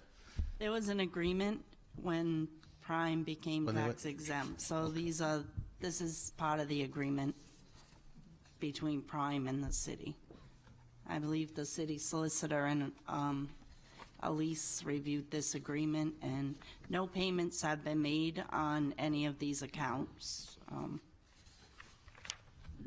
Say no payments were ever made on these accounts? Right, so there will be no refunds. So this wasn't a matter of appeal, this is a matter of correcting something that was already agreed to, Mr. Solicitor? Yes, it was, Councilman. Okay. Very good, thank you. Any other comments? Hearing none, roll call. All those in favor? Aye. Opposed? The ayes have it, and 22R 77 is approved 7-0 as amended. 22R78, authorizing the cancellation of certain taxes. Motion to approve. Motion made by Councilman Ward. Seconded by Councilwoman Sierra. Comments? Council President, Councilman Ward. just want to point out, I don't know the exact amount, but it's approximately $30,000 of property that was taxed to Navigant Credit Union that was incorrectly taxed because their tangibles are exempt from taxation according to the state law. And so this is to correct that. Thank you. Thank you. Any other comments? Council President? Councilman Conor. I got two things. So we have a letter here attached from Ms. Parry, the interim assessor. And she said, our law department has thoroughly reviewed Rhode Island General Law 19522. And it is their opinion that personal property of credit unions shall be exempt from taxation. Now, notwithstanding Councilman Gillette's earlier comments that we have the best solicitor we've ever had, I'm just curious, this 1, 2, 3, 4, 5, 6, the 6.5 sentence law that says in the very first sentence, the capital stock, corporate franchises, and personal property of credit unions shall be exempt from taxation. Was that a difficult analysis you did? No. No? Okay. And second question, Director, is this letter from the assessor is dated more than 2 months ago, April 13th, 2022. What has been the issue? Or is it because we're doing an analysis on one sentence? Is it, I mean, why has this been taking so long to get to us? Well, Elisa's always stood by, she believed that they were taxable, and so... Okay, so she was waiting for the thorough analysis that says personal property of credit unions shall be exempt. I got it. I mean, these are taxpayers. It just bothers me that we're holding them up when this stuff is as black and white as can be. So, okay, thank you. Any other comments?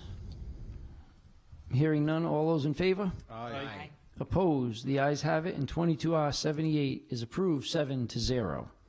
22R79, appointing Constance A. Anderson as a member of the Woonsocket Harris Public Library Board of Trustees. Motion approved, Jim. Motion made by Councilman Conor, seconded by Councilman Ward. Comments? I would just like to thank Ms. Anderson for stepping up, and I will thank now, the next resolution is Diane Lebrun, who will be reappointed to the Board of Trustees, and I just want to thank them for working with the city and stepping up to do a good job, and I appreciate their time and efforts. Any other comments? Council President, Councilman Ward. you've rolled them together. I guess I will offer my thanks to both. And especially I want to thank Diane Lebrun because she has been acting as the chair of the Board of Trustees for the library and has done an excellent job in that capacity. So thank you to them and especially Diane, and I hope they'll continue to do a good job. Thank you. Thank you. Any other comments? Hearing none, all those in favor? Aye. Aye. Opposed? The ayes have it, and 22R79 is approved 7-0. 22R80, reappointing Diane L. Lebrun as a member of the Woonsocket Harris Public Library Board of Trustees. Motion approved. Motion made by Councilman Second. Conor, seconded by Councilman Ward. Comments? Hearing none, all those in favor? Aye. Opposed?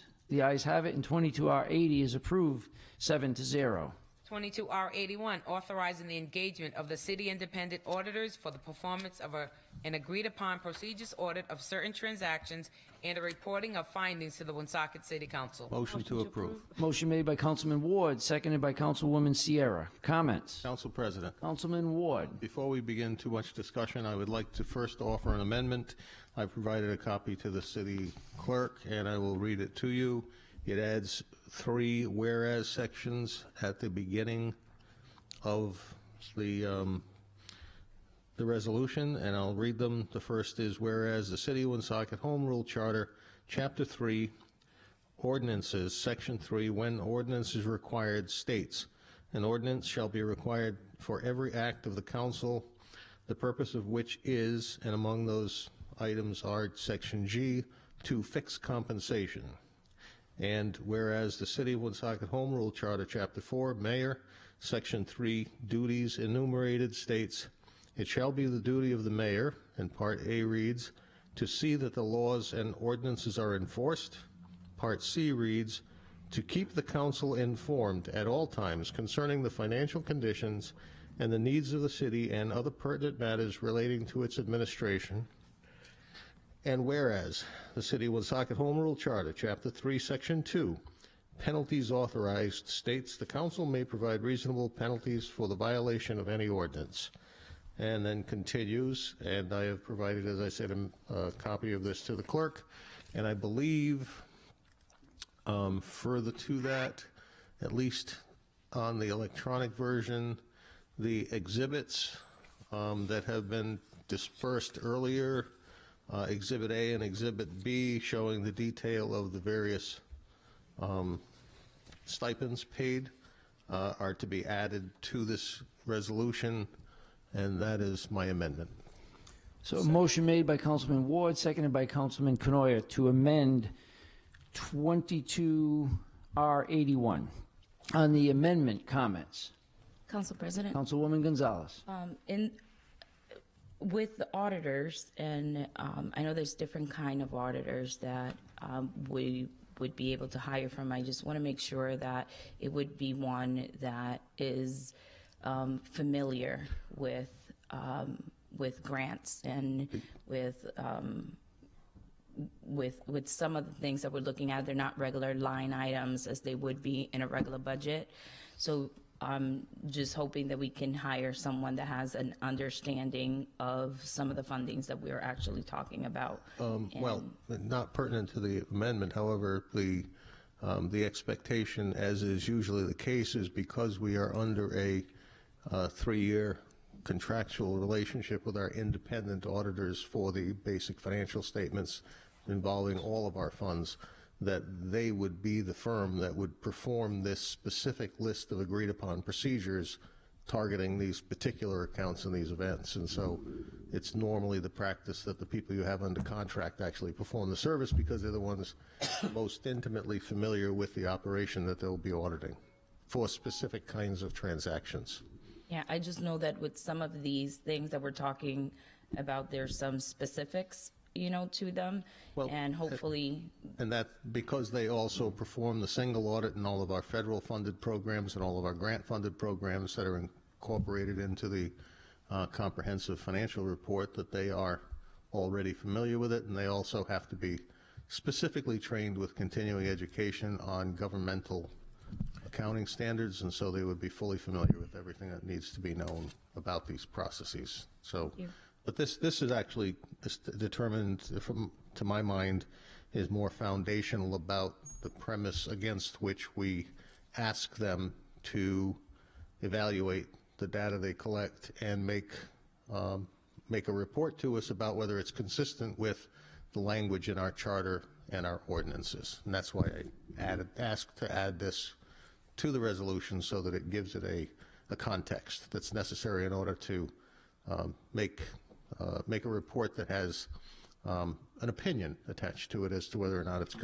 Any other comments or questions on the amendment? Council President? Director Chamberlain. I just want to bring it to your attention that we are going out to bid for auditors this year. It's 2021 was our 3rd year. But currently we are under an agreement with the firm to perform audit services, and they have for the last 3 years. So they're certainly familiar with our operation. Any other comments? Hearing none on the amendment. All those in favor? Aye. Opposed? The ayes have it. And 22R81 is amended 7-0. On the main motion as amended, comments? Hearing none. All those. Council President. Councilman Ward. Just for reference, some of the things that I think that have recently occurred in the city and I think are germane to this discussion. Many people read about some of the situations that occurred over the course of the last year, and it's not to pass judgment on what we see before us and we're asking auditors to do, but the importance of asking the auditors to evaluate this is because I think it's necessary for us to get a sense of objectivity in much the same way that the the Board of Commissioners for the Housing Authority did essentially the same thing by asking Markham, their auditors, to include in it things that, as has been reported in the newspaper, some quotes say that the auditors found no evidence that the raises were approved by the Board of Commissioners, which reserves the right to set wage rates and adjust them accordingly based on factors including whether the employee is covered by a collective bargaining agreement.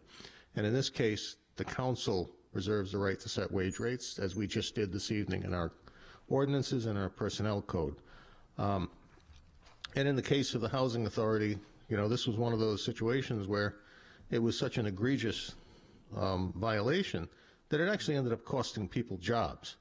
And so in order that we not make presumptions about the extent or purpose of what we see before us and have seen before us, I think it becomes important that we pass this resolution in contract with someone. You know, one of the things that I also read in some articles associated with the Housing Authority in the tie-in with that audit and some of the work that was being done there, they terminated their relationship with their attorney, and there was some concerns expressed over an item that did not go before the attorney, and the concern was expressed about a payout that was made, and it was done without the review by the attorney. And I'm going to quote a commissioner who was in that news report as saying, you always go on record and get the attorney to give his opinion in writing before you proceed with any payment. These are the things that I get concerned about here and, quite frankly, frustrated. Nobody should be taking these actions before you have the attorney's consent, period. Another commissioner at that same meeting mentioned, if I don't know what we're approving, why we're approving something, I don't feel comfortable doing it. And I appreciate that commissioner's concern, because oftentimes we're asked to approve something without having information, and we feel uncomfortable with it.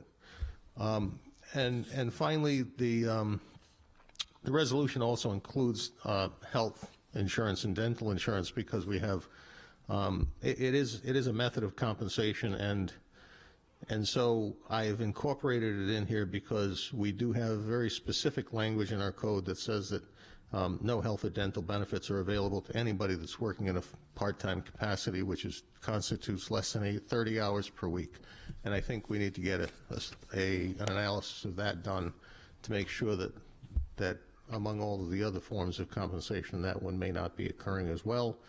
And so I would ask and urge the members of the council, in much the same way that they did across town, to get that objective view and analysis done by an auditor so that we can see what our situation is. And so I'll ask that you support this and we move forward. Thank you. Thank you, Councilman Ward. Any other comments? Hearing none, on the main motion as amended, let's do a roll call, Madam Clerk, please. Councilman Conor? Yes, yes. Councilwoman Gonzalez? Yes. Councilman Gillette? Yes. Councilwoman Sierra? Yes. Councilman Susi? Yes. Councilman Ward? Yes. President Gendron? Yes, and 22R81 is approved 7-0 as amended. 22R82, authorize the mayor or her designee to execute an agreement with Atlas Pyrovision Entertainment Group, Inc. for fireworks display to be held on July 3rd, rain date July 5th, for Independence Day. Motion to approve. Motion made by Councilman Ward, seconded by Councilwoman Gonzalez. Comments? Hearing none, all those in favor? Aye. Aye. Opposed? The ayes have it, and 22R82 is approved 7-0. 22R83, authorizing the city of Winsock to enter into a contract with Eastern Salt Company, Inc. for the purchase of road salt, bid number 6083. Motion to pass. Second. Motion made by Councilman Gillette, seconded by Councilman Ward. Comments? Director, I just have a comment, if I could. Just the reasoning for not going with the lowest bid. Sure, absolutely. I've worked with this company now, it's going on 3 years. It's the best company I've ever worked with. Their delivery is second to none. In the middle of a snowstorm, when you're running out of salt, they bring salt. The other companies, we'll get to you when we can, so on and so forth. So, in addition, I just want to bring to your attention, since we last discussed this, we used to pay $67 a ton for salt. That was just a couple months ago. So you can see, one company's 95, the other one's 74. The $95 one is the one the state goes with. That's the one they recommend, the MPA. Big surprise. Okay, so just to, but that's why this company is, I can call them in the middle of a blizzard and they'll bring salt. Excellent. So that's valuable. Okay. Yeah. So, Thank you. Any other comments, questions? Hearing none. All those in favor? Aye. Aye. Opposed? The ayes have it. And 22R83 is approved, 7-0. 22R84, ratifying the tentative agreement between Rhode Island Council 94, ASME AFL, CAO, professional and technical employees, Local 3851. Motion to approve? Motion made by Councilwoman Sierra, seconded by Councilman Ward. Comments? Council President? Was it Councilman That's Gillette? Councilwoman Gonzalez. I'm sorry. Councilwoman Gonzalez. Wow. Two bookends. Council President? Yeah, Councilwoman Gonzalez, go ahead. Councilman Conor. We just got delivered. This is the first time we've seen this. It's delivered to us on Thursday. I looked at it quick, and I'm pretty fine with it, but I still need a little bit more time to look at this. So, again, this is the first time we saw it. We also received something from Director D'Agostino late today with a potential tweak to this. So I'm going to make a motion to table this so we can pass this at the July meeting, and we have time to have a work session. I would like to, so before we get a second on the motion to table, I would just like to say that if I have a few questions that I will be asking the solicitor, if you get your questions answered, or if anyone wants to have a work session, let me know. We can try and arrange it, but if it's just a matter of getting a few answers, you can always reach out to the solicitor to get those questions answered. But we have a motion to table by Councilman Conor, Second? seconded by Councilwoman Gonzalez, to table 22R84. All those in favor? Aye. Aye. Opposed? The ayes have it, and 22R84 is tabled to the next regular meeting. Since there's no further business, I would ask for a motion to adjourn. Council President, I make a motion to adjourn. Motion made by Councilman Ward, seconded by Councilwoman Gonzalez to adjourn this meeting. All those in favor? Aye. Opposed? The ayes have it, and we are adjourned at 9:02. Have a good night, everyone.